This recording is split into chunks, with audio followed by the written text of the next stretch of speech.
Hello there. I am glad you can make it today. We are in the book of Judges, chapter 4. And with the book of Judges, you may recall that there were situations in which the Israelites would get in trouble from outside people. And usually it was the result of the Israelites not following God for a time. And after them seeing that that didn't work for them, they would turn back to God, and then God would raise up a judge to help them out. And this story is exactly that.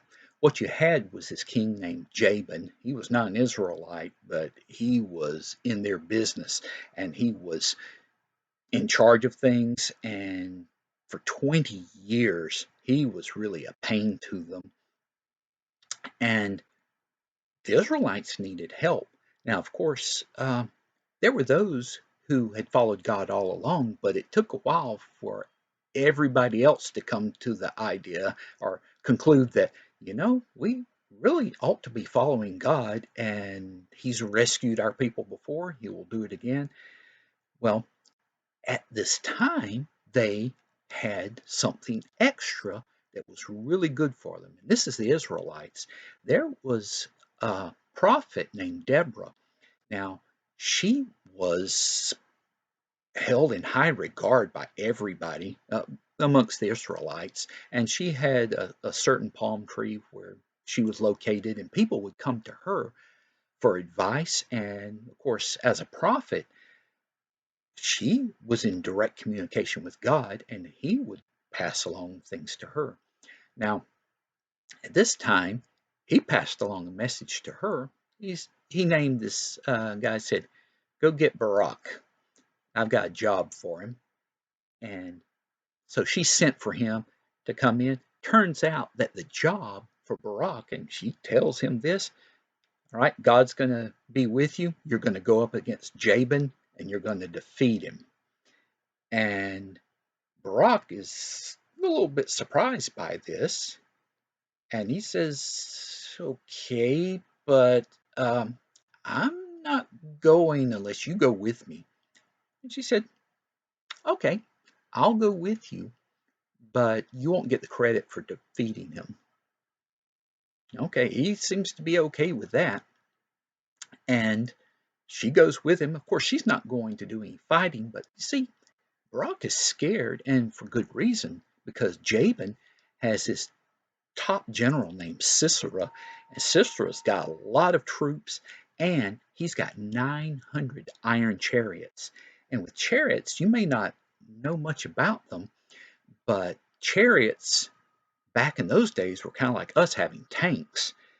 It was hard to fight against them. They could run over you, but most likely what they would do is drive by. There would be usually two people on a chariot. One's driving the chariot. Of course, they have horses pulling it.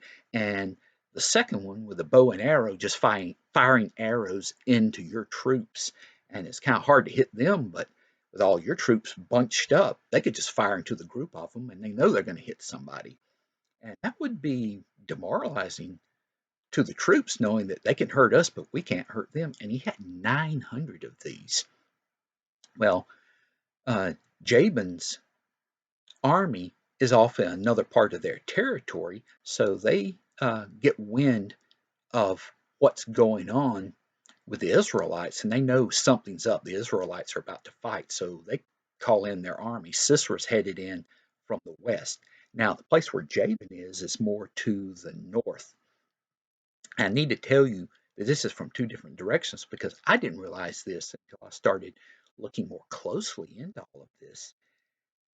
That you would expect uh, Sisera to be closer to his capital, but no, he's moving his army around, which indicates he's probably going around and beating up other people and taking things from people all along the way.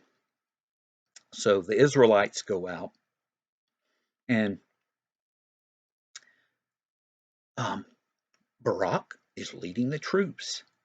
And you know how Deborah had told him that, okay, God is giving them into your hand? Well, that part hasn't changed. It's just going to be a different outcome for what happens with Sisera. And sure enough, the Israelites win the battle. And you start thinking, okay, we don't have any details. What's going on? But in the next chapter of chapter 5 of Judges, there's a song, and what we find out is that there's rain that comes along. Well, those chariots bog down in the mud. Well, chariots that bog down are pretty much helpless, and the Israelites were able to move in on those guys and defeat them. That takes a big advantage away from the Canaanites, and they end up breaking and running. Now, what they do is when they're running away, most of the troops head back in the direction they'd come from. So they're headed west now, and Sisera and must have been some others head to the north. And you go, okay, why are they heading in different directions? Well, when people are scared and they think they're going to die, they'll just head any way they think is safe or the way they can get away. Well, I'm thinking that most of the soldiers were thinking, go back to where we had been and we'll be okay. Whereas Sisera is thinking, get back to the capital city. In any event, the army of the Canaanites gets wiped out. Well, Sisera, heading in a different direction, he manages to make some distance away from them, and he comes across this tent. Now, at this tent, there's this lady named Yael, and her husband is named Heber, and he's been on friendly terms with these Canaanites. He knows Jabin, and so Sisera is thinking, okay, these people will help me. And Heber is not anywhere around, but Yael is, and she's there, and he says, "Oh, please, you've got to help me." I said, "Could you bring me some water?" Well, he's exhausted, and what you've got to remember back in those days, and even now, someone who's been fighting is physically exhausting. Of course, he's also been running away, and in that era, he's used all of his energy, and he's thirsty, and he desperately needs water and rest.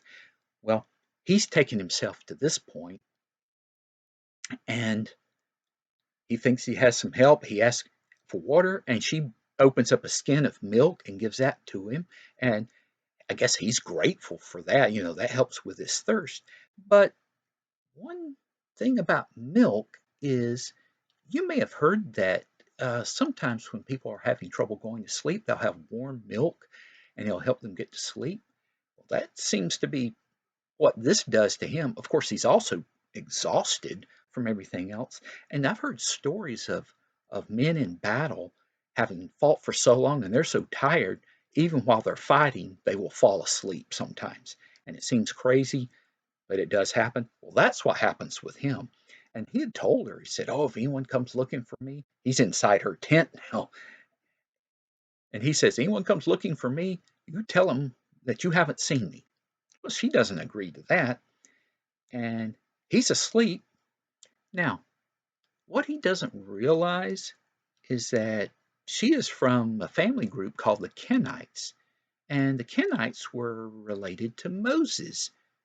Moses was an Israelite. He was their leader for the longest time. And it doesn't take her long to decide whose side she is on. And one thing you have to know in those days, uh, in fact, a lot of places, people living in tents would often have the women be in charge of putting up the tent when they got to a new place. So the fact that she has some tent pegs, some tent stakes around, which are like long pointy sticks, and has a hammer to drive them into the ground and knows how to use it, it doesn't surprise you when she decides, Sisera, he's a bad guy. He's been hurting my people.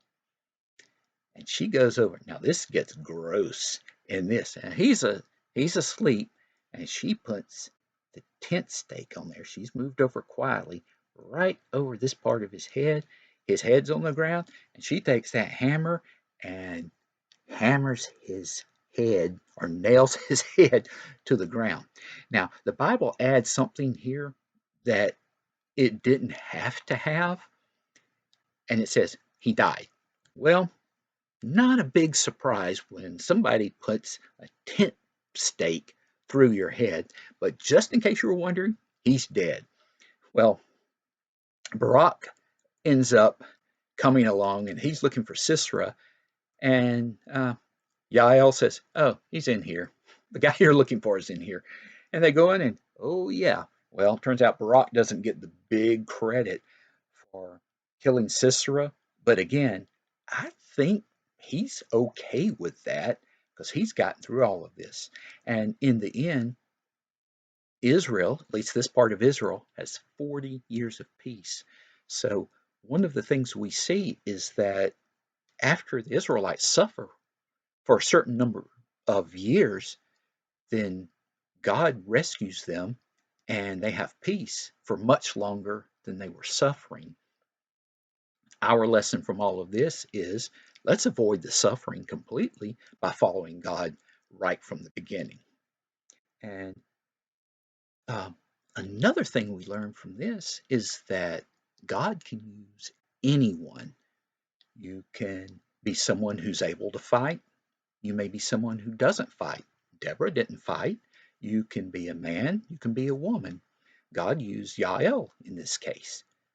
So don't think that you have a limitation that keeps you from doing what God wants you to do. There is something you can do, and you just find it and you do that. All right, with that, that's the end of our story. I have this tied today, and we can think of this as Deborah or Yael, either one, because we have two women who are heroes in today's story. All right, with that, I will let you go, and I hope you be back next time. Bye.